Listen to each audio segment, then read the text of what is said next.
Hi there, my name is Gavin, and together you and me are going to learn everything you need to know to get started with Premiere Pro. This course is for absolute beginners, so you don't need any previous Premiere Pro knowledge or video editing knowledge for that matter. We're just going to work step by step and get you to proficiency within the program. Now, we're not going to go through every single feature or tool, but we are going to work on real-world, hands-on exercises and projects that will help you learn the most common and necessary features of the program. We're going to start off by learning the absolute basics, setting up your project, understanding workspaces, and creating a simple edit from start to finish. Then we will dive into the science of color to make your videos really pop, followed by an exploration of audio mixing that your viewers and listeners will really thank you for. Additionally, we will learn about certain AI tools, adding custom animated subtitles, and adding motion graphics to your videos to make it look much more visually engaging. So it's a really good foundation for getting started with Premiere Pro, getting hands-on, real project experience, while also learning many of the core features that Premiere Pro has to offer.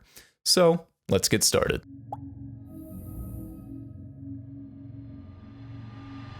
If you are yet to buy Premiere Pro, you can come to this website and get it for $23 a month. If you want the complete Creative Cloud package for things like After Effects and Photoshop, then it is $60 a month. And I left a link to this in the resources where you can download it from. Before diving into Premiere Pro, we need to set up our project files. So I'm going to do this for an example. You can create a new folder. Make sure your folder is on your solid state drive because this will have the fastest read and write speeds, which means your program will be faster. If you have a hard disk drive, try not to save it there if possible. So we're going to make a name, call it Basic Editing, and then within that folder, we are going to create two subfolders for now. It'll be a fairly simple setup. We will have Media, which is where you will put the footage that I supply you in the resources, and you can save it to this folder. Then we will have the Project Files folder, and this is where we will save our Premiere Pro file itself. Great, so now that we have that set up, we can just boot up Premiere Pro. It takes a second, and then you see this screen. Now you might just want to jump in and start a project immediately. But hold on, let's make sure that Premiere Pro runs as smoothly as we possibly can make it. So we will come to Premiere Pro, Settings, and then click on General. If you're on Windows, you can go to Edit, Preferences, and General. And this brings up our preferences or settings, if you want to call it that, for Premiere Pro. So you see the General tab. Everything here is fine. So if you have it looking like this, that's good. You can change the appearance of your Premiere Pro. I like to just keep this all the same. You can change your audio. So here we will change a few things. I'm going to click on mute input during recording. And then if you have any audio plugins, like third-party plugins that you want to add, you can click on that button. But we're not going to get into that now, maybe later. Then we will come to audio hardware. And as you can see, you have your input and output. So this is where you put your microphone, and this is where you put your earbuds or your headphones or whatever you're using to listen back. Next, we have auto save, and you're probably going to want this on because unless you're saving every 2 to 3 minutes manually, which can get a little bit annoying, you're gonna forget to save. And sometimes your Premiere Pro will crash, especially if your system is not really well equipped. So set your autosaves to every 5 minutes. I'm gonna do maximum project versions 100 so that I can go back to any version of the project that I want. Then we will skip all of these and come down to media. And here, the first thing we will do is change the media scaling. So make this set to frame size. And basically this makes it so that, say you have a 4K composition and you have a 1920 by 1080p clip, the 1920 clip will automatically scale up to fit the 4K resolution. It's nice so that you don't have to do it manually later. And then make sure your hardware accelerated decoding is checked. This just makes it so the software is not doing all the heavy lifting. Then let's come to media cache. And if you can, try and save your cache files to a hard disk drive. This will prevent your system from slowing down. If you have a separate SSD that you're not using for your project files, and you can save it there, that also works. If you need to delete your cache files, you can delete them here. And then also I like to set automatically delete cache files older than, click on that and then click OK. And I'm going to say 28 days because that is usually the longest that a project will take for me. And the cache files just help you store temporary files that will make your project run smoother. So once I no longer need that project, those cache files can be deleted. I have no problem with that. Then let's come to memory. And this is where you will see how much RAM you have. So I have 64, which is a lot for some and not a lot for others. But you might have less. If you're running at least 16 gigs, then you should be okay on Premiere Pro, but 16 is pushing it a little bit. I would recommend at least 32. And if you're using After Effects or Photoshop and Illustrator at the exact same time, then I would definitely recommend having 48 or even 64 at the minimum. And however much RAM you have will determine how much you allocate to other applications. So because I only use like Google Chrome and smaller applications on the side, I only have 12 gigs allocated to those. But if you use other big applications, maybe like Blender or things like that, you might want to allocate a little bit more. But basically allocate as much as you can to After Effects, Premiere Pro, Media Encoder, things like that, so that you can have the smoothest experience possible. Then we will come to the timeline here, and I'm gonna change the video transition default. You will see why later, but basically changing this to make it smaller. We'll do 0.3, because I just find that 1 second is a bit long for the transitions on the videos and the audio. And then we want to check Snap Playhead in Timeline when Snap is enabled. This is huge. Then we'll come to transcription here, and we will automatically transcribe clips and enable language auto detection. And then we'll just hit OK. And now we can get started. Now we can create a new project. So let's hit either new project or create new project. And as you can see, you are prompted to enter a project name. So we'll do basic editing and then choose a project location. You want to save this on a solid state drive if possible, because the read and write speeds are just so much faster. And so Premiere Pro will be a lot smoother if you do so. So find the project files folder that you made earlier and save it there. Then all we have to do is hit create, and you will see a project populate. So yours may look a little different than mine, but it's fine because we're all going to have the same thing in a second here. Basically, you see these different panels, and these panels do different things in the program. So to rearrange these panels, you can either click on each of them and drag them around and make it how you like it, or you can come up to this Workspaces right here in the top right, and it has a bunch of preset panel allocations. So we're going to click on editing here. And as you can see, it gives us this sort of layout. We have the project panel right here where you can import media. We have the timeline where you will drag your media and edit it. And then you have the tools, which you can use to also edit clips or add shapes or do things like that. Then you have the essential graphics panel where you can drag preset graphics or edit your own graphics in the edit tab. Then we have the program monitor where you can play back footage and watch your video. And then we have the source up here where you can see your video, or effect controls where you can make changes to the effects on your video. So I know that was a lot, but don't worry, you don't have to understand everything that I just said. That was just to give you a base understanding of what's going on your screen. So now that we have that, let's import some media, because this is what you will do at the beginning of most of your projects, is just importing some videos, some audio, some images. So we'll click on import media here, find our media folder, click on that, and then hit import. And now you can see our media folder is here with 2 items. So if we double click, then you can see the footage and the sound effects are here. So I'm going to double click into the footage here. And now I'm just going to drag one of these clips onto my timeline. So I'm going to click, hold, and drag it over to here onto our timeline. And this will create a sequence. And this is basically where you will build your video. So if we drag another clip out onto the timeline here, let's drag the coastline clip and put that after the ravine clip, then our sequence gets longer because now we have both the first clip and the second clip back to back. Now, if you want to edit your sequence, you can come up to Sequence and go to Sequence Settings. And here you will see some different things. So you can change your time base, which is the frames per second. Now with the clips on our timeline, I have one that is 24 frames per second and one that is 25. I'm just gonna keep this at 24, but usually if you can keep your footage the same frame rate throughout, that is ideal. 24 frames per second is the frame rate that a lot of movies use actually, and that is because it just looks realistic. There's some motion blur that goes on. Once you get to 30 frames and above, then everything just looks really crisp and really smooth, which is totally fine as well. That is what I'm recording this at. Then you have the video frame size, and this is HD right now, 1920 by 1080. You have your color space, which is Rec 709. This is what I recommend. You have the audio, and then you can change your video previews down here. So if you're struggling to play back footage, you can change it to a different file format, a different codec, maybe reduce the width and height, and so on. So those are the sequence settings, and we can just click OK because we're gonna not change anything there. So we have 2 clips on our timeline, and I'm going to bring this last clip onto our timeline as well, like so. And if your videos are not snapping like mine are together, then you need to check this little snap in timeline magnet icon. And once it's blue, then things should snap together. So as you can see, I have our 3 videos. Now there's also audio files attached to it, which means there are these little audio tracks below them. But none of these videos even have any audio on them. So I'm going to select all of these by doing Command A or Control A on Windows, and then right click and select Unlink. And what this will do is separate the video from the audio below it.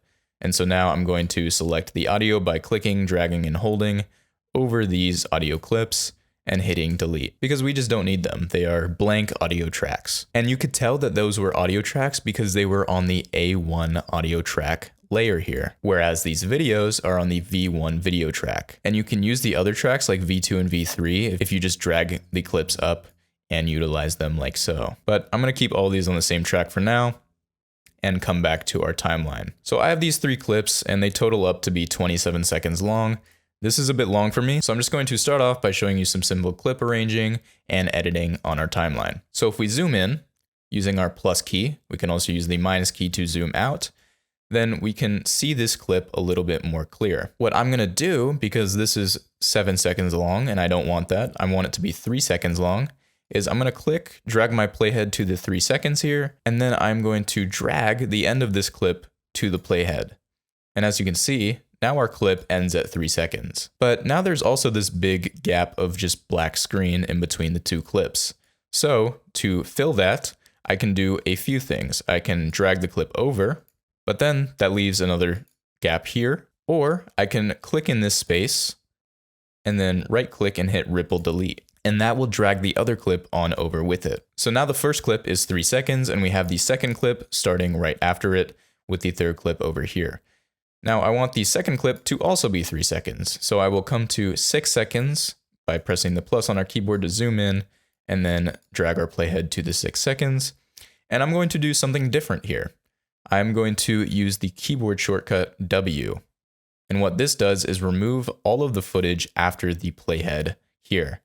So if I hit W, it removes all of the footage after on this clip and drags this clip automatically over to meet this clip right here. Now I used W for that. If you want to delete everything before the playhead, then you can hit Q on your keyboard. So Q and W are great shortcuts that you need to know and need to use in your workflow at pretty much all times. Then I am going to shorten the last clip here at 9 seconds. So we'll zoom in using plus and then hit W. Great, so now we have 3 clips, all 3 seconds, back to back to back. But these clips by themselves, I think, are a little bit boring. I mean, they're cool, they're very scenic, but there's just hard cuts between all of them, and it's just not a lot going on. So what I'm gonna do is add some smooth transitions between the clips. So instead of just a hard cut right here like that, and a hard cut here like that, I'm going to add some dissolve transitions. And we can do this by coming over to our effects panel over here. Click on that, and then you see a bunch of options. We're going to twirl down the video transitions option and twirl down dissolve. Now we click, hold, and drag on the dissolve that we want. I'm gonna do the cross dissolve and drag it onto our timeline. Now, I want to drag the dissolve in between these 2 clips here, but as you can see, I can only drag it onto the start of this second clip. So how do I fix this? Now, the reason that this is happening is because this is the start of the clip. You can see this little white triangle, which means there's nothing going on before this. If I drag this up, I can't extend this over this way because this is literally where the clip starts. So there are a few things I can do here. I can either come over to here and hit Q, and then it will delete everything before the playhead and start later in the video. Then I can drag the cross dissolve over and it will be in between the 2 clips. But when I do that, the clip also becomes shorter. Like it doesn't go to 6 seconds anymore. So we don't want that. So let's undo this hitting Command Z or Control Z on Windows. And let's use something called the slip tool. So right here, you can also press Y on your keyboard. Click this tool and then drag to the left. And as you can see, the little numbers are going, which means that the video is going to start later. And this starts the video later without actually moving the clip over. So now when we drag our cross dissolve onto here, we can do the mix between the two clips. And if we play this back, you have a nice clean dissolve. Now we don't see the little white triangle in this clip here, so we should just be able to drag the dissolve onto it. And let's see how that looks. And that looks great. Now another way you can do this, if you want to apply the dissolve to all of the clips at once, is let's delete these cross dissolve here. Click on them and delete them. And then select all your clips and do Shift D. Now this will apply a dissolve at the start of your clip, in between your clips, and at the very end. But I don't really want them at the end or the beginning, so I'll click on those and delete them. And what Shift D does is applies the default transition that you have selected to the clips you have selected. If we want to change the default transition, we can come back over to the effects panel and right click on whatever transition we want to be default, and then set selected as default transition. But I'm gonna keep cross dissolve as mine because that is the one that I use the most. Now we can also click on these transitions and lengthen them by clicking on the edge and dragging them out to make them last longer, or dragging them in to be quicker. But I like the length of these for now, so I'm gonna leave them. Now it's cool we have these transitions, but honestly the video is still quite boring. So what I'm gonna do is add some text over the video. And I can do this by coming over to the text tool, or the type tool, clicking on that, and then clicking on our program monitor, and this will create a text box. And then I'm going to type something like ravine, because this is obviously a ravine. Great. Then I will click on my selection tool so that I can move the text around on my program monitor. But I don't really like this font, so I'm going to come over to the Essential Graphics panel over here. If you don't see this, then you can come to Window and click on Essential Graphics. Once you have your type selected, you can come over there and start to mess around. So we're going to change the font first by coming down to Text and changing it to, I like Helvetica. You might not have it installed, but you can change it to any font that you like. Then I'm going to make it bigger. You can drag on these little corners to do that, or use this little number, the font size here, to do it as well. Now this is cool, but I want the ravine text to be in the center of the screen. So I can do this by clicking, holding, and selecting Command or Control on Windows, and then dragging towards the center, and you will see these little red lines show up. And I'm just going to put it in the center where it aligns with the red lines. Cool, so now we have some text over our video. And it's a little blurry on playback. That's because the playback resolution is at 1/2.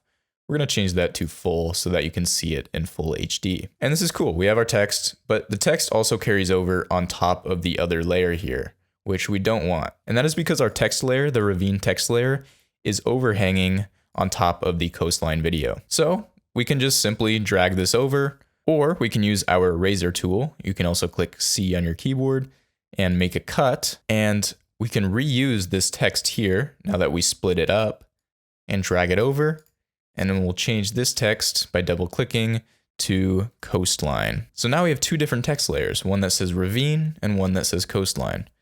Now the coastline is not in the center, so we could do the Command or Control drag to bring it to the center, or we can come to Essential Graphics and click on Align Center horizontally, and then also click on Align Center vertically. And this will also put the text in the center. But I still need text to be over here, over our mountains. So what I'm going to do is duplicate this coastline text layer. I'm going to hold Alt or Option, click, hold, drag the clip over to here. And now we have another text layer that's over mountains. We can double click and change it to mountains. And then I'll hit align. Great, so now we have the 3 different videos with the text that describes them on top. But the text hard cuts. So what we can do is the same thing, select all of our text, do Shift D, and we play this back, and now we have these smooth fades that match with the footage below. So this is cool, but it's still a little bit boring in my opinion. So let's spice it up. Let's add some shapes.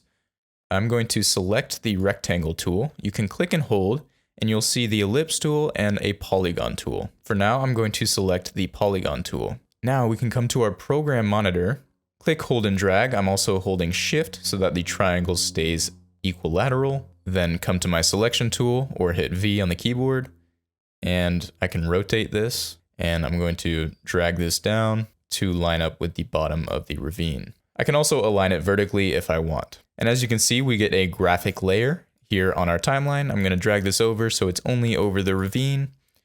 And I'm going to duplicate this by using the Alt or Option key, clicking and holding. And now we have two different triangles here. Now I'm going to change the color of this triangle slightly so that we can see it a little bit better. Very cool.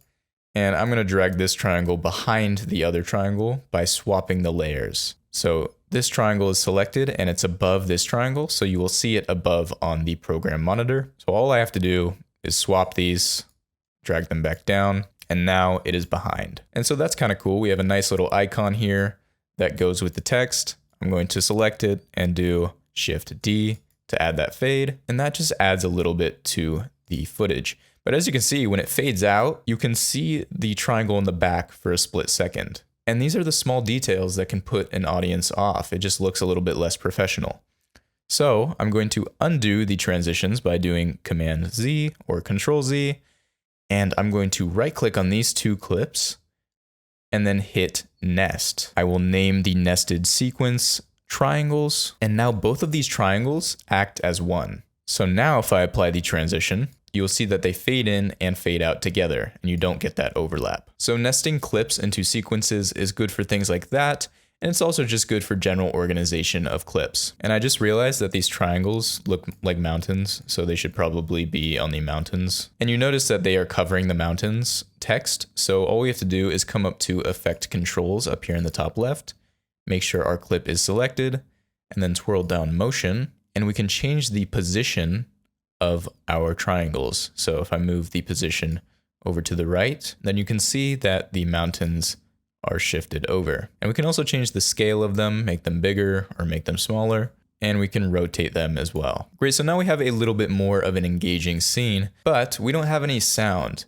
And what you're doing when you're video editing is you want to try and engage as many of these senses as you possibly can with the viewer. So when you have no audio, you are completely ignoring that sense. And so let's add some sound effects here. We will drag the bird SFX onto our timeline, and I'm going to pop my earbuds in now so I can hear as well. And that just adds a little bit of ambiance, but as you can see, the bird clip is super, super long. So I'm going to click minus on my keyboard to zoom out, and then I'm just going to drag it to the end of our clips here. I'm also going to drag the waterfall sound effect on here and do the same thing. But the waterfall sound effect is a little bit too loud. I just want it to be a little bit quieter. So I'm going to right click on it and then hit audio gain and type in -15. So this will set the audio gain to -15 decibels. And if we listen back now, it's still a little bit too loud. So I'm going to come back to audio gain. You can also just click G on your keyboard and do -10. So that's great, but the audio at the end just ends quite abruptly. So we want this to fade out, and we can do this by zooming in and clicking on this little keyframe icon here and then dragging it over. And this will add a fade to the end of our audio. And we'll do the same thing with the waterfall clip below. So if we play it back, now it fades out with the video and it's a little bit more natural. So that's great, but I want to add a fun entrance to this video. I want it to feel like you are in a room and then you are suddenly out in nature. So we're gonna come back to our project panel here, make sure it's selected. It's called project, and then hit the media by double clicking and coming to the footage folder. And I want to drag this door opening shot onto the timeline, and I want it to be before any of these clips. So I need to give it some space, and I'll do this by hitting A on the keyboard, and this will open up the track select forward tool. And what this does is if you click on the clips, then anything to the right of where you click will be selected. And so you can click, hold, drag, and bring all of your clips at once over. Pretty cool, right? So now we have some space. I'm going to drag the door clip onto our sequence. And if we play this, you can see that it's just a red room with a door opening. And so basically I want the nature shots to be in this green part. So the first thing that I'm going to do here is come over to our effect controls. You can also hit Shift 7 as a shortcut to bring you there. I'm going to twirl up the video transitions, and I'm going to twirl down the video effects. Then I'm going to come to keying, and select the Ultra key. Another way you can do this is just by typing in the search bar, Ultra key, and it will show up for you there. Click, hold, and drag it onto our clip, and then come up to your Effect Controls panel and make sure the Ultra key is twirled down, and then click on the little eyedropper icon and select on the green in your program monitor. And now, as you can see, there is only black because we have gotten rid of the green screen. But there are still little green edges, so I'm going to come over to Matte Cleanup and bring the choke over to the right so that we have no green left. And at the beginning of this clip, I'm seeing some weird lighting differences. So it starts out bright and then it gets dark on those little trim areas. So what I'm gonna do is delete the part where it's white. By using the arrow keys, I can go one keyframe to the right, and then I will hit Q. So now we start on that scene, the door opens, and it goes to black. But we want our nature footage to be here instead of the black.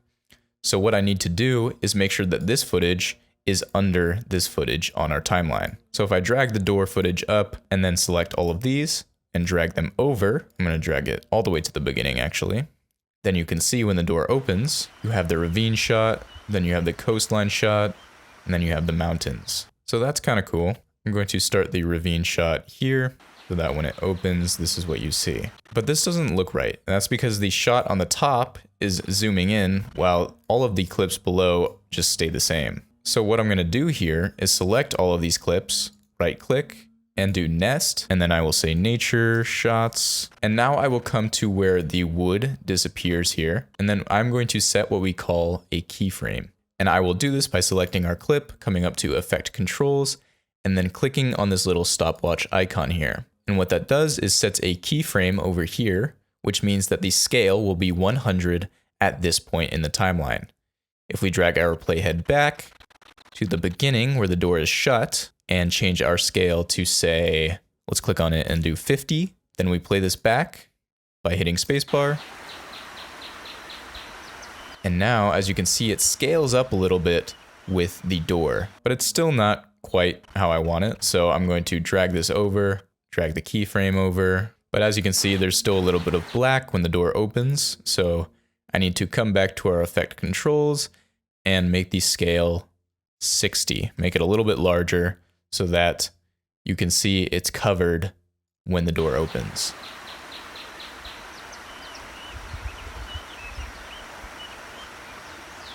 Great, so now you're going from inside to nature in a matter of seconds. I think that's kind of fun, kind of a cool way to learn the basics of Premiere Pro. You've learned a bunch of things already, and you're already on a great track to learning more. There are so many more things that we are going to dive into, and we're going to make things look a lot more professional. This is just a quick little fun exercise so that you can get into the basics, start understanding the program, the tools, the different panels, and things like that. One more quick thing I wanted to show you is if your clips are not smooth and they're a little bit shaky, say you took it with your hand, it's a handheld video, kind of like this forest video. If we play this back, then you can actually stabilize it with this cool effect called the warp stabilizer. So if we click on our clip, do Shift 7 to come to our effects panel, and then type in warp stabilizer, drag that onto our clip. Then you see it analyzes in the background for a second. You can also see it in the Effect Controls panel, analyzing the frames, and it stabilizes it. And if we play back our footage now, you see that it's a lot less shaky than before, which was like this.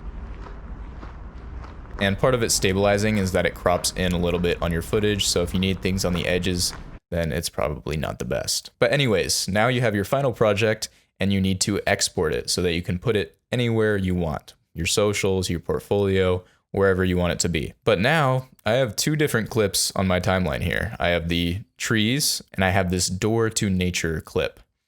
So in order to not export both of these at once, I'm going to set what we call in and out points. To do this, I'm going to zoom in, press the plus key on our keyboard. I'm going to click I to set the in point. And as you can see, this selects everything in your timeline. Then I'm going to come to the end of our clip here and click O, and that sets the out point. Now, as you can see, the out point is one keyframe to the right of our clip. So I'm just going to drag this over so that it meets the end. We'll click minus to zoom out. And now, as you can see, only the door to nature is selected. And so when we go to export, by coming up to the export tab here, or clicking Command M or Control M, we can see the in to out range here, and we can select it to make sure that this is the only thing that we are exporting.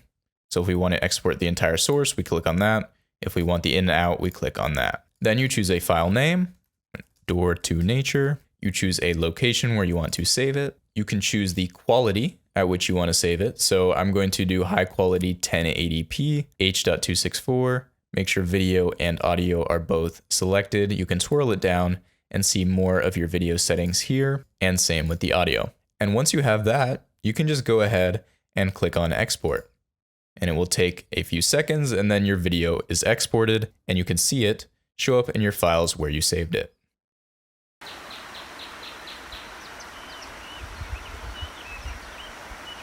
So now you have been introduced to all of the basics in Premiere Pro. You understand the layout, you understand the tools, the different panels, and we can start diving deeper into the program now and making some really cool, really sleek, professional projects. So I will see you in the next section.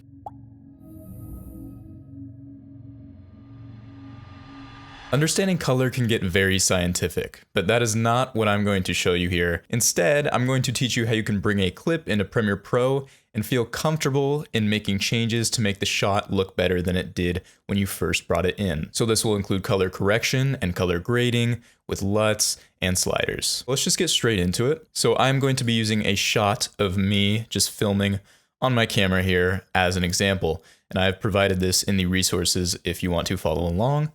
So the first thing that we want to do is correct this.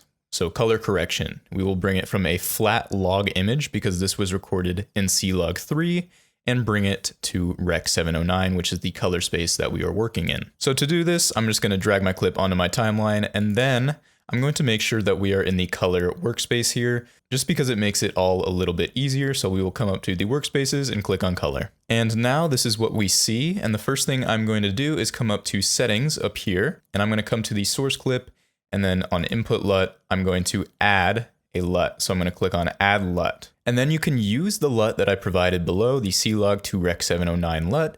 And this is called a conversion LUT, which is provided by Canon on their official website. And I'm going to apply that to the clip.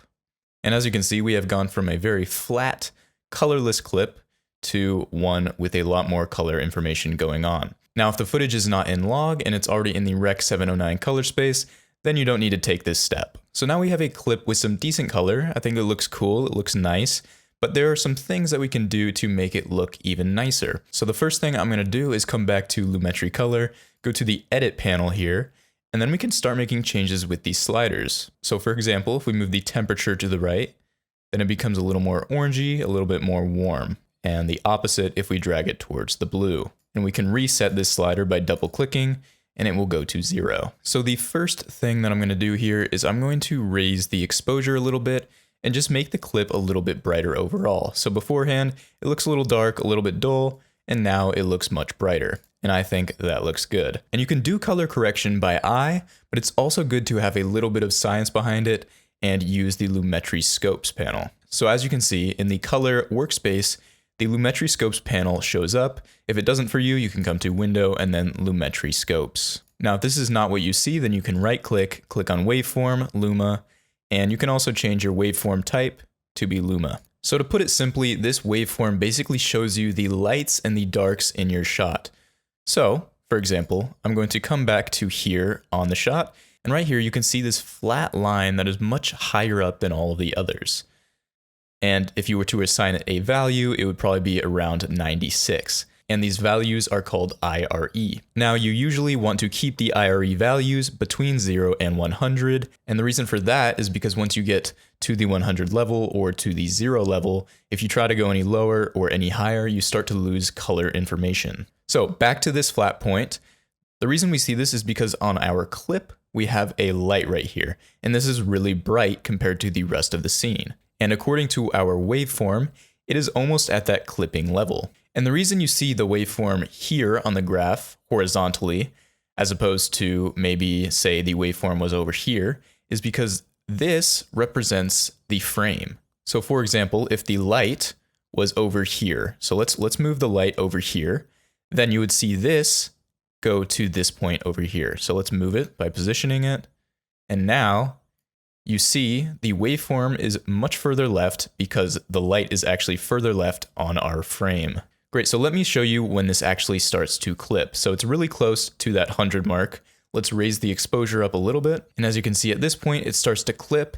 And if we go any brighter than this, then you will have no additional color information to work with here, which means there are no real details in your shot. So I'm gonna drop the exposure back down a little bit and we'll keep it at 0.9. Great. If we adjust things like the highlights, you can see that the bright parts of our image get brighter. And also you can see on our waveforms, these sort of midtone areas get a little brighter as well. So I'm gonna bring up the highlights a little bit here to 30.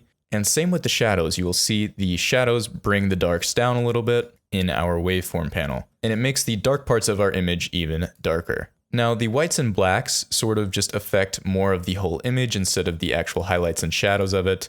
So if we bring our whites over, you can see that everything just gets a lot brighter and overexposed. And so if we do that, you can see a lot of these different waveforms will start to clip. So once we get up to here, we're starting to lose color information in certain parts of our shot. So I do like it being a little brighter, but we'll leave it about there.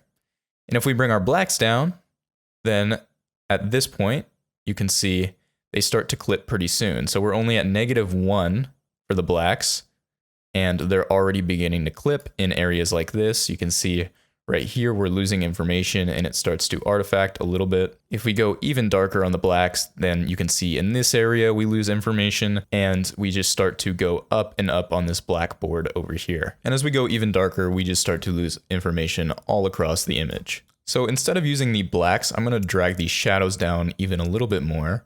And so now with our image, we have a really nice contrast. So if we go to before we used Lumetri color, this is what it looked like. So this was after C-Log 3 to Rec 709 color correction, when we thought it looked nice at first, and now, after color grading, our image looks like this. And I'm noticing that maybe the skin is a little bit too bright here, so we can drop the whites down, and we can also drop the highlights down a tiny bit. And that just makes it a little bit less harsh. And now we have a lot of contrast in this image, which I personally really like, but you can also go the other way and make more of a flat image. And we can do this by dropping the highlights down and bringing the shadows up, like so. And what this does is it reduces the shadows and makes the brighter parts a little bit dimmer so that everything sort of blends together a little bit more and the image looks more flat. So some people like this look as opposed to the contrasting image. It's all just up to preference. And as you might notice, some of the color seems to disappear when I did that. So we can bring some of it back by upping the saturation here. And you can see the skin get a little more orange and the greens get a little more green. And so now we have a nice colorful image again. If we turn off our Lumetri, this is what it looks like. And then it looks like this. And so now we have a nicely color graded image. It's not perfect, but it's a lot better than when we first started. And these are the things that will get you 90% of the way there with your color grading. And to the untrained eye, this looks almost perfect. Now let's say we want to play with the colors in the shot a little bit more. For example, we want to change the color of my shirt, or we want to make the green of the leaves a little bit more green, a little bit more saturated. So what we can do is come down to this HSL secondary tab here, and you'll see these options come up. The first thing we're going to do, if we're changing the color of my shirt, for example, is click this little eyedropper and then select my shirt. And as you can see, the hue, the saturation, and the lightness all changed a little bit here. And this is because it tried to make a selection based on where we used our eyedropper tool. So if I click on there, it makes a selection, and we can see the selection by clicking on this little checkbox here. And as you can see, it honestly didn't really get a lot of my shirt. So what we can do is play with these different levels here.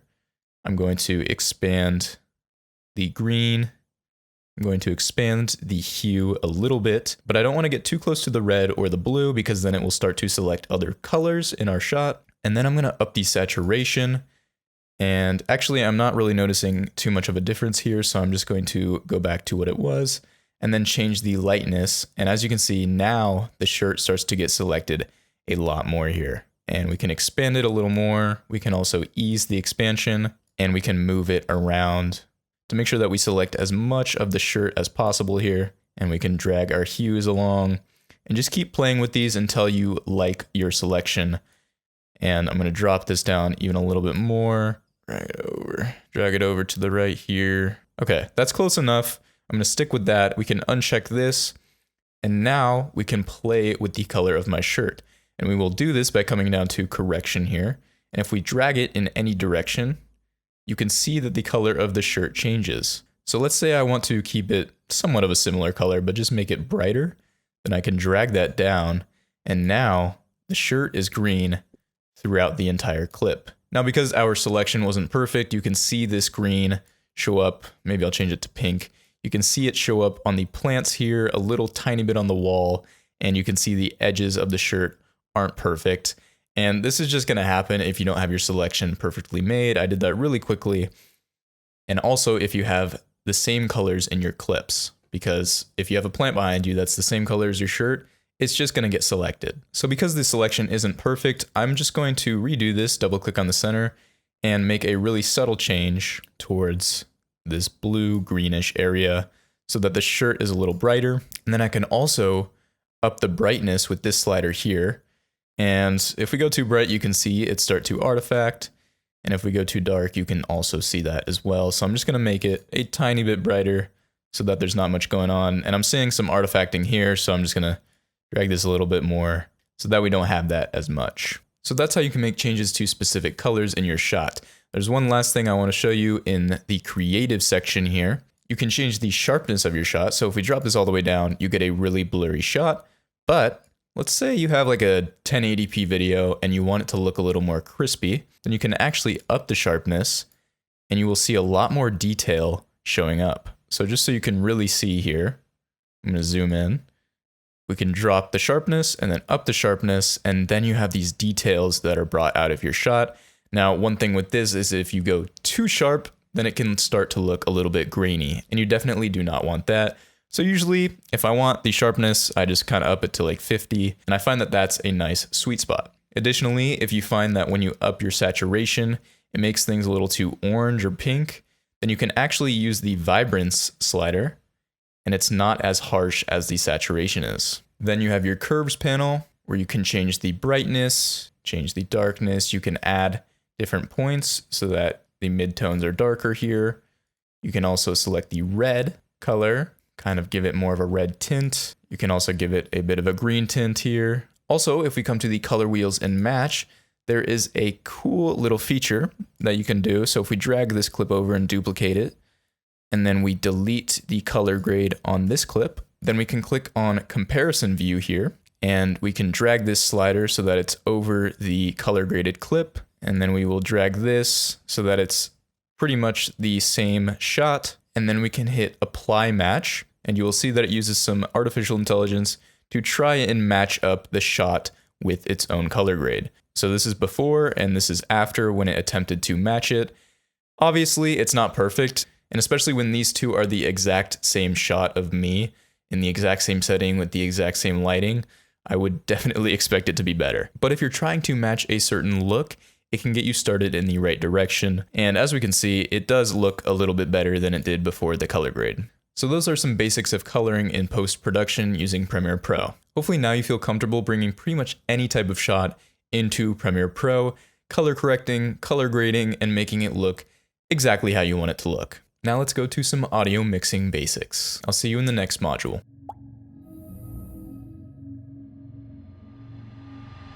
Let's dive into audio mixing. If you haven't already and you want to follow this exercise, you can download the assets from the resources. Once you've downloaded that, bring it into Premiere, and I have it in this file called Media Audio. I'm going to open this up and we can see there's a video clip and 5 audio clips. So I'm going to drag the video clip on here first, just so that we can get some reference for what the audio is for, because usually when you're using audio in a video, it correlates to parts of the video. For example, if there are cuts that you want to match with the beat, or you need some ambiance music to fit with the vibe, these are different things that you will use audio for to really bring your video to life. So now we have our video here. It's just a simple video that kind of flicks between some city lights and then goes into a beach scene.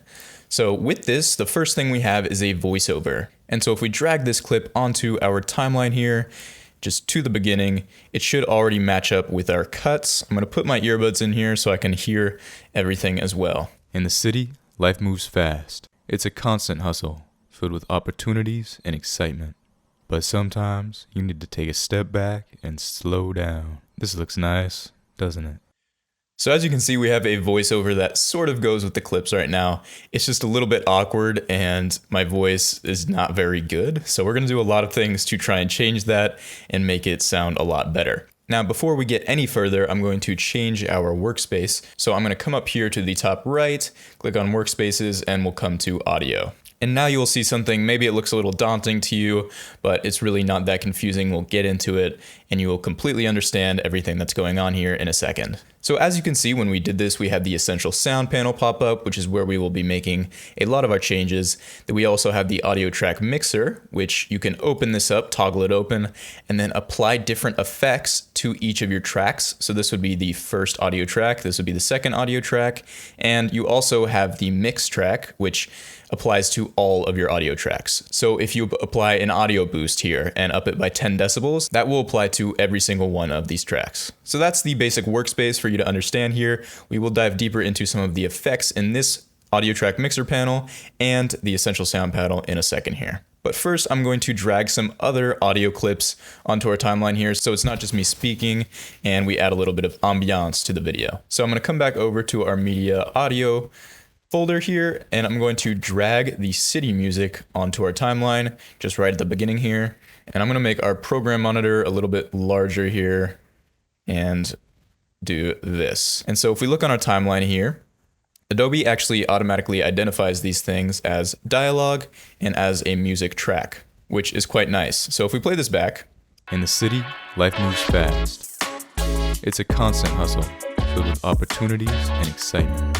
But sometimes you need to take a step back and slow down. We already have something that looks pretty good, and that's because before this, I've gone in and I've made a video that matches to the music. Now, when you're making your videos, you're gonna have to go in and do that yourself, but everything that we have taught up until this point should allow you to do that. So I just went ahead and made this a lot easier so we can understand audio as a whole. Now let's drag our two city SFX onto the timeline here. Now I'm gonna drag this second sound effect down a layer, and then I'm also going to drag it to the beginning here. And then I'm gonna go 1, 2, 3, 4, 5, 6, 7, 8, 9, 10, 11, 12, 13, 14 frames to the right, just so it lines up with our video. And now if we play it. In the city, life moves fast. It's a constant hustle, filled with opportunities and excitement.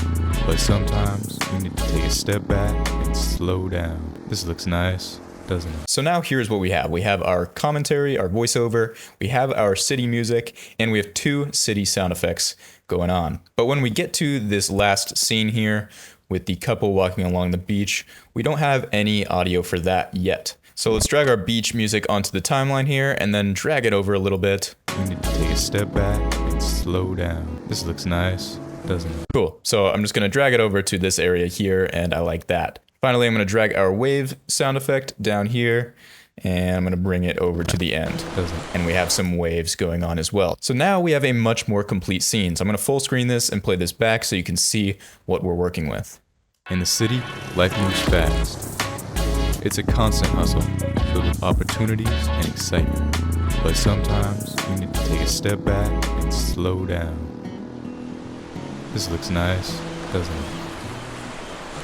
So it's a lot better, but there are a few things that I'm already noticing that I want to change. First of all is the voice. The audio voiceover needs to be a lot louder, and I think I also want to change the pitch of the voice and make it a little bit deeper. So if we come up to our audio track 1 here in the audio track mixer, then this will apply to everything here on A1. And on A1 right now, we have the commentary of the video. So I'm gonna make changes here instead of directly on the clip so that I can easily delete them or move clips up onto this track that I want the same effects to apply to later. So I'm gonna start by clicking on this little arrow. I'm gonna come to Filter and EQ and then do Parametric Equalizer. I'm gonna double click on this and I'm gonna change the preset to Vocal Enhancer. Now if we play this back. In the city, life moves fast. It's a constant hustle, filled with opportunities and excitement. It adds quite a bit of bass to the voice and makes it sound a lot more crisp. So I like that effect right there.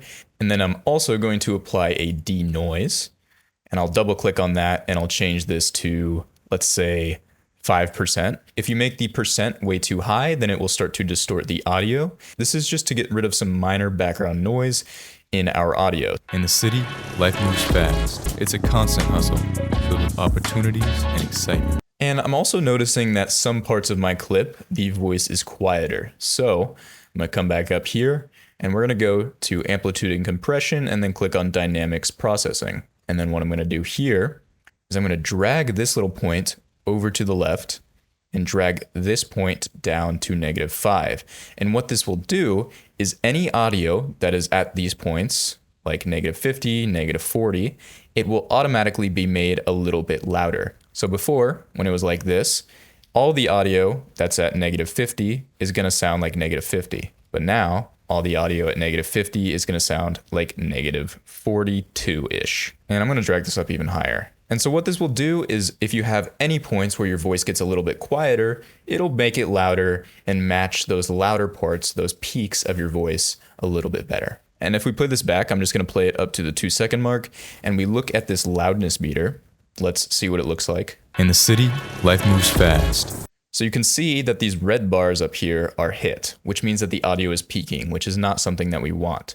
So we actually need to lower our audio volume a little bit here. So one way I can do this is by right-clicking and then going to audio gain and doing -10. And this will lower the decibel level by 10. And if we play it back. In the city, life moves fast. It's a constant hustle, filled with opportunities and excitement. But sometimes you need to take a step back and slow down. And so now we're hovering around the -6 to -9 mark, and I like that a lot more than it was. It's not clipping anymore, and it's at a comfortable level. But because I lowered the audio of that, now the music is sort of drowning it out, and so we need to do the same thing for the music and the sound effects and things like that by lowering the audio level. And so we can do the audio gain thing that we just did by right-clicking and going there. But I'm actually gonna undo this. I'm gonna type in 10, and that'll set the gain to 0 decibels again. And so now our audio will be clipping once more. But I'm going to adjust the levels of all of this audio by -10. And I'm gonna do this by coming up here to our master mix track, clicking on the arrow, go to amplitude and compression, go to amplify, double click on that. And then I'm going to click on the presets and go with a -6 dB cut. So if we play this back. In the city, life moves fast. It's a constant hustle, filled with opportunities and excitement.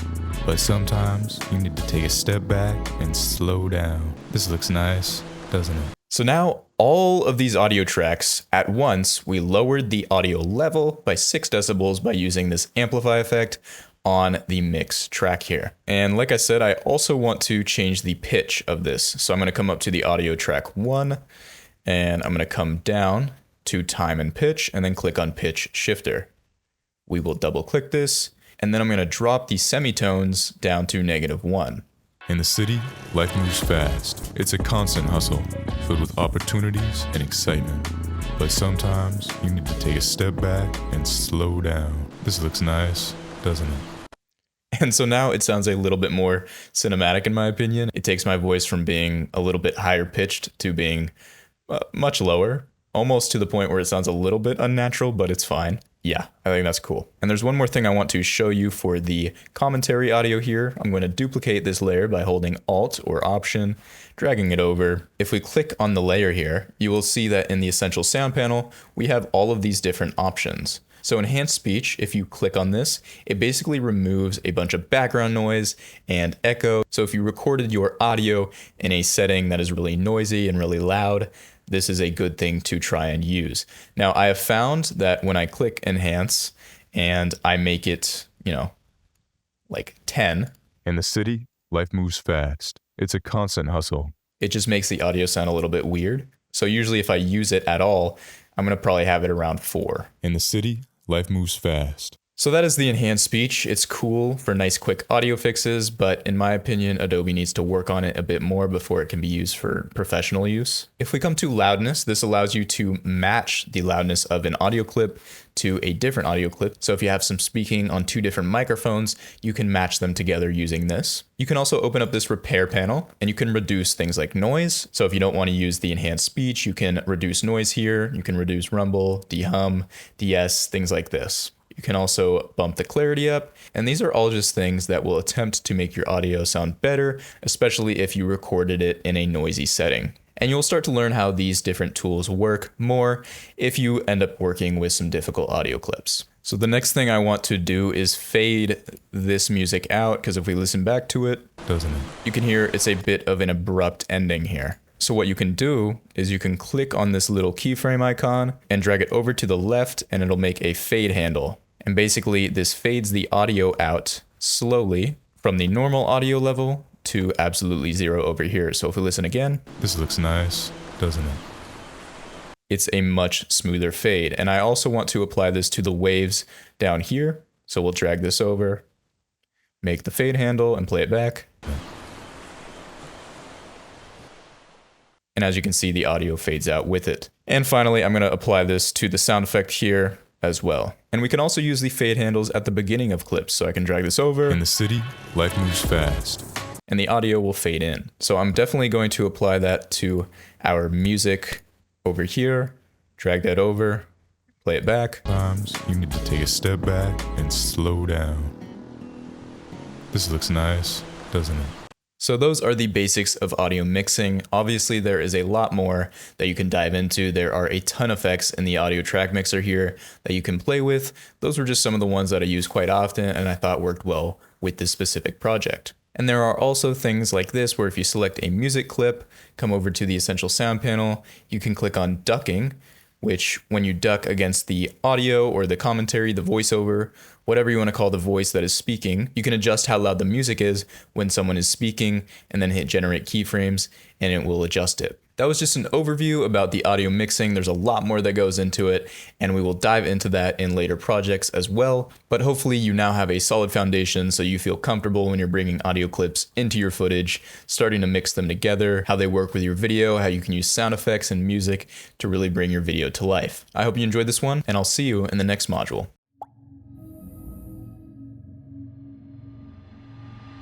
You have probably seen captions on videos, whether it be on Netflix or YouTube or TikTok, and captions like these can all be made within Premiere Pro.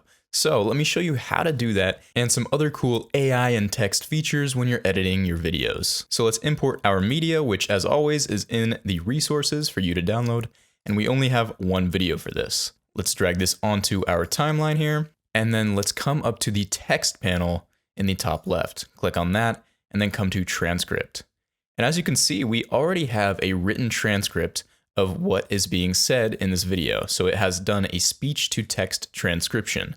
Now, if yours hasn't done this automatically, then you can do it here now, or you can also set up the automatic transcriptions by coming up to Premiere Pro, Settings, and Transcription. And then once you select automatically transcribe clips, it will do this in the future for all of your projects. So I'll cancel out of this and we will look at what we have here. So the first thing I want to show you is the silence removing features that you have in the text panel. As you can see, there are these three little dots at the end and towards the middle of this video.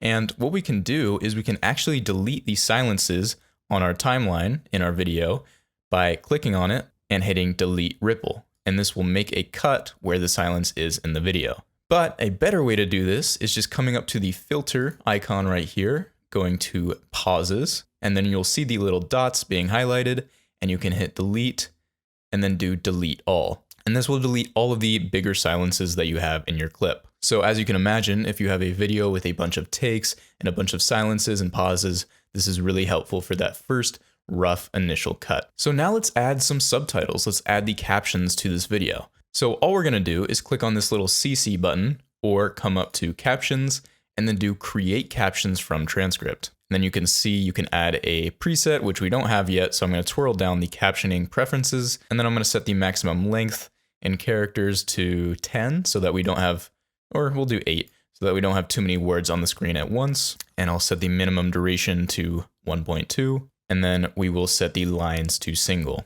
And then I will hit Create Captions.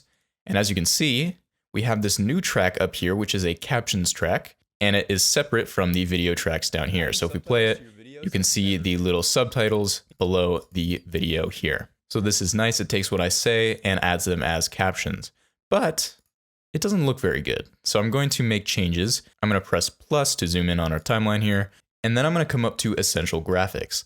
And here we can make changes to the caption as we would like. So I'm going to make it noteworthy because why not? That's the font we will use. And then I'm going to change it to bold. I'm going to make it a little bit bigger. We'll say 60. And then I'm going to click on the center zone here. And this will put it in the center of our clip. And then I'm going to do bottom align text. So it's just below my face here. So this has applied it to this caption right here, but the other captions are all still the same. So what I can do to apply it to the rest of the captions is create a track style. So I'm going to click on this little plus button, do create style, and do new caption, new captions. I will save it to the project. And now all of the captions have this new text style. If we want to change the text style, we can simply select all the captions and change it here. So now we have our captions, and this is nice. So let's play this back and see what it looks like. Adding subtitles to your videos has never been easier. You can even customize them with different fonts or colors. You can even customize them. You can even customize your subtitles with... So as you can see, all of this stuff at the end here we do not need. So I'm going to hit W on our keyboard and delete all of that. And so now we just have a nice little short clip here with the captions over top. But these captions are a little bit boring. So let's say we want to add some animations, some simple animation to it to just make them pop out a little bit more. So what we need to do is select all of these, come up to graphics and titles, and then do upgrade caption to graphic. And as you will see, the caption layer turns into a text layer on our timeline here. And this allows us to animate the titles now like they are regular text layers. So what I'm going to do is come over to the effects panel, Shift 7 to get there, search transform, and then drag that onto our clip. Now this is a mistake that a lot of people make. If they try to make a simple animation, like a scale up here, let's set the scale at 100, and then let's set it to 110 at this point. If we play this back, adding subtitles to your video, it scales up, but it scales down at the same time. And so let's undo those two keyframes here for now. And the reason for that is because if we select the transform here, you can see this is where our anchor point is. So we want our anchor point to be down here. So to do that, let's click here and then hold Shift and drag it down to where our text was. And then also click on the position point here and drag this down. And so now if we scale up, you can see it's a little bit more towards the center. And you can make these exact by changing these values so that they align with each other. So we will do 540 for the horizontal position on those, and then we will do 1200 for the vertical position. And so now those two dots are aligned again, and I'm actually going to lower this down a little bit so it's more towards the center of the text. I will do 1220 on both the anchor point and the position. And so now if we click on it, you can see it's right in the center of the text there. And so if we add any sort of animation, it will be in the center. So let's play this back. Adding subtitles to your... And now you have a decent little animation there. So what we're going to do is make this look a little bit more pleasing and make it a good animation. So let's go 1, 2, 3, 4, 5, 6, 7 keyframes forward, drag our last keyframe there, and then let's do 100. Let's go 1, 2 keyframes back and go 105. And then let's come to the beginning here and do 90. And then let's select all of these and do ease in and ease out. And if we play this back, adding subtitles, you have a nice smooth little popping in animation. Adding subtitles, so that's great, and I like that, but I want to apply it to all of these clips here, all of these text layers, because it's only applied to this first one right now. So what I'm going to do is we're going to click on this first text layer, come up to Effect Controls, click on the transform, right click, copy it, and then select all of the other text layers and do Command V to paste it. And if we play this back, subtitles to your videos has never been easier. You can even customize them with different fonts or colors. Great, so now we have simple text animations that make these subtitles pop out a little bit more and stand out among other people who are using subtitles that are just basic and boring. Now, another thing we can do here is change, like we said, different fonts and different colors. So we already showed the different fonts, but we'll change it again to Xylem. Different fonts or colors. And then we will change the colors one by clicking on the layer, coming to Essential Graphics, and then changing the fill color here. And let's make it a yellowish color. So now, different fonts or colors. So that's how you make custom animated subtitles in Premiere Pro. It's really easy, really simple, and it saves a ton of time because you used to have to do all of this manually and it would take hours and hours. So this is an absolute lifesaver. Hopefully now you feel comfortable with these speech-to-text features and adding custom animated subtitles to your videos. Now let's go to the next section.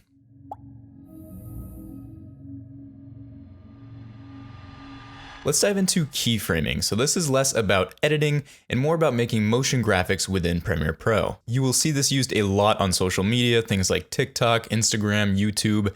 A lot of people use it for their videos to make them much more visually engaging. So let's dive into it right away. First, set up your workspace. We're going to be in the editing workspace right now, and we are going to import our media. So you can download these two assets in the resources.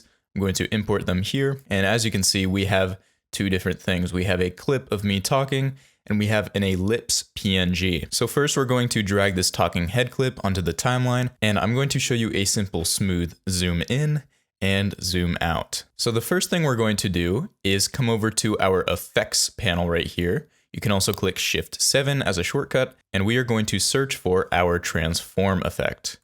So transform, and it's under distort right here.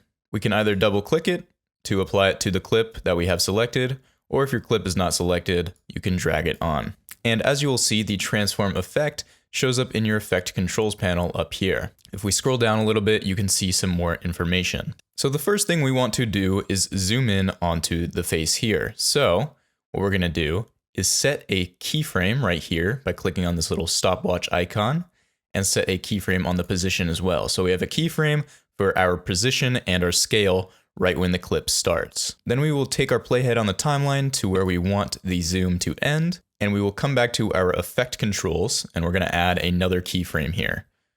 And we're gonna change the scale by clicking on it, and we will do 125. Press enter, and now as you can see in the program monitor, the face is a lot closer, which means we zoomed into it. So if we play this back, This is how you zoom in. you can see we have a zoom, but it's not very smooth. So what we need to do is select these keyframes right here by dragging over them, right click, and then do ease in and do ease out. Now if we play this back, This is how you zoom in. it's a lot smoother of an animation. So that's great, but we are going to make it an even smoother transition here. So we're going to toggle down the scale right here, and then you see these little handles show up under your keyframes. So I'm going to press plus to zoom in on them a little bit here. And then what we're going to do is we're going to drag these keyframes, keeping it flat towards the middle. I'm going to do it the same with the right one over here. And as you can see, if you don't keep it flat, this little thing down here will shoot up. So we're going to undo that, try and keep it flat here. You can also readjust it and make sure that it is aligned here in the center, because if you don't keep it in the center, then it's going to screw up your zoom afterwards. So now let's play this back. This is how you zoom in. And as you can see, you have a really, really smooth zoom. Great, so now we have our zoom in effect. So let's create the zoom out at the end here. So we do this pretty much the same way. We set another keyframe right here, which locks in the scale at 125 at this point on your video. Then we'll come to the end where we want it to be fully zoomed out. And we will set another keyframe and then lower this back down to 100. And as you can see below, this is less of a smooth zoom than this one is. So again, we need to come in here. I'll zoom in again, and we're going to drag our handles towards the middle, keeping it flat. I'll do it the same on this right side. Now, if we play it all back, we have this. This is how you zoom in and zoom out. So you have a nice smooth zoom in and then a nice smooth zoom out. And one other cool trick you can do is uncheck the Use Compositions shutter angle and drag the shutter angle to 360, which gives it motion blur and makes it look a lot more realistic. This is how you zoom in and zoom out. So that is the smooth zoom in and zoom out. I use it a lot when I'm trying to focus on a certain point in my video or use it for talking head videos. Now let's see how we can use keyframes to animate, say, a ball. So if we drag this ball onto our timeline here, so on our previous clip, I used the transform effect to do the animations and the keyframing, but you could also just use the motion effects using the position and scale here to do pretty much the same thing. However, when you use the motion effect instead of the transform effect, you miss out on the motion blur that you get with the shutter angle on the transform effect. So that is why we're also going to use the transform effect for our sphere here and drag the transform onto our clip. And I'll scroll down And as you can see, now we have the transform effect here. So now if we move the position around, we move the scale, then it affects this layer here. And I'm going to start by setting a keyframe where I want my animation to end. So I will drag the playhead to here on the timeline, set a position keyframe and a rotation keyframe. Then I will come to the beginning of the clip where I want the animation to begin, and I'm going to drag the rotation to, let's say, well, I'll just type in 360. If we play this back, now you have a little rotation going on. Then I'm going to drag the position so that it's also out of frame. If we play this back, now it's coming into frame while it rotates. And that takes a bit too long, so I'm going to actually come here with the playhead and the effect controls, select our keyframes and drag them back. Now I'm going to select all of our keyframes, right click, temporal interpolation, ease in, same thing, ease out. And if we play this back, you have a decently smooth transition. But let's make it so that the ball quickly moves in and then stops. So we will toggle down our position effect here, and I'm going to select this last keyframe and drag this over to the left, all the way to the left. And I'm going to do the same thing with the rotation. Let's toggle this down, select this last keyframe, make sure it stays flat, and bring it all the way to the left. Now, if we play this back, you have a really crisp and smooth animation where the ball moves in quickly and rotates quickly and then slows down towards the end of it. So all this is missing now is some motion blur, because when the image comes up and then rotates, there's a lot of motion going on, but there's no real blur. So usually you would just uncheck the use compositions shutter angle and then drag the shutter angle to 360. But there's a little bit of a bug in Premiere where it actually screws it up when you do this. So we're going to undo that by clicking Command Z or Control Z. And we're going to do a little bit of a workaround here. So come back to your effect controls. Let's toggle up transform, click on it, and then do Command C or Control C on Windows. Then we will delete that and we'll come to our timeline, right click on ellipse and click on nest. We will say sphere and then click OK. Then if we click on our clip and do Command V or Control V, we apply the transform effect to our nested clip. And now if we toggle this down and uncheck composition shutter angle and raise it to 360, we get the motion blur and it doesn't screw it up, which is really nice. In my opinion, the motion blur just adds a really nice touch and makes it look a lot more realistic. And I'm not sure why this bug exists in Premiere Pro. Apparently it's been a thing for a while, so the nesting is a good workaround for that. So we have the rotation and zoom in here. So let's have it sit for a second, and then let's set a keyframe on our sphere, and let's go to the end of the clip, go one keyframe to the left so we can see it again, and let's have the sphere go out to the left-hand side. And I'm also going to add a rotation of -180. And so if we play this, we have the smooth roll up, and then we have the roll out, which I think looks really cool. But if we want to ease the roll out, then we can select these keyframes here, temporal interpolation, ease in, and ease out. And then we can click on this first keyframe and drag it over, click on the last keyframe, drag it over a little bit. So that is how you can use keyframes to animate certain objects in your scene. Now, you can also do this with text. So if we add a text layer, let's do keyframing. I will use my selection tool, select the text, hold Command and drag it to the center of my clip. And I'm going to come up to the effect controls and toggle down vector motion. And then I'm going to set a keyframe of position. And I'm also going to set a keyframe down here under the opacity and click on that. And I'll come 1, 2, 3, 4, 5, 6, 7, 8, 9, 10, 11, 12, 13 keyframes forward. I just used my right arrow key for that. And I will set another keyframe right here for the position and the opacity. And then I will come back to the first keyframe and I will move the position to, let's say, 600 and the opacity to 0. And if we play this back, the text fades up, but it's not very smooth. So again, let's select all of these, right click, temporal interpolation, ease in and ease out. And if you find that you are easing keyframes a lot, you can change your keyboard shortcuts by coming up to Premiere Pro, keyboard shortcuts, and making custom shortcuts for your easing. For me, I use them a lot, so I have them set to the keys 1 and 2. And then I'm gonna zoom in by pressing the plus here, and I'm gonna toggle down position, and I'm gonna click this last keyframe, and then drag it over to the beginning, and do the same thing for the opacity, and just keep this as level as I can. And now when we play this back, you have a quick fade up. And I think it's a little bit too aggressive, so I'm gonna come to this first keyframe, and type in 570 instead. And now that looks a lot better to me. And we can even drag this keyframing animation over our ball. So you have the ball fade up, and then you have keyframing over top, and then it goes away. So those are the basics of keyframing in Premiere Pro. I use these all the time for my own projects, for client work, just because it makes things a lot more visually engaging for the viewer. Now, if you're just doing video editing on a movie or something like that, you're probably not going to be doing things like this, but it's still nice to know the basics of. So that's it. We're done.